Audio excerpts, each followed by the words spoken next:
welcome to our channel One Step, where we post tutorial videos. And in today's video, I will be teaching you guys how you guys can find Uber promo code. And it's pretty simple, so follow the steps. And before I show you the steps, if you guys are new to our channel One Step, hit that subscribe to our channel. Let's move on. First step, you want to go to this website called Coupon Follow. So search for Coupon Follow, and the first option where it says couponfollow.com, click on it. It's going to take you to its official page. Once you're over here, you can see the search bar at the top right corner. You want to click on it and search for Uber. Once you search for it, it's going to show you uber.com.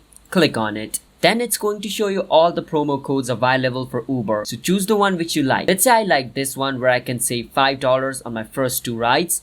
I can click on get $5 off, and then it's going to show me the coupon code. Now I can copy it, and during my checkout time in Uber, I can paste this coupon code to get $5 off from my first 2 rides on Uber. So choose the promo code which you want and use it. So that's how you guys can find Uber promo codes. If you guys found our video helpful, then hit that subscribe to our channel One Step.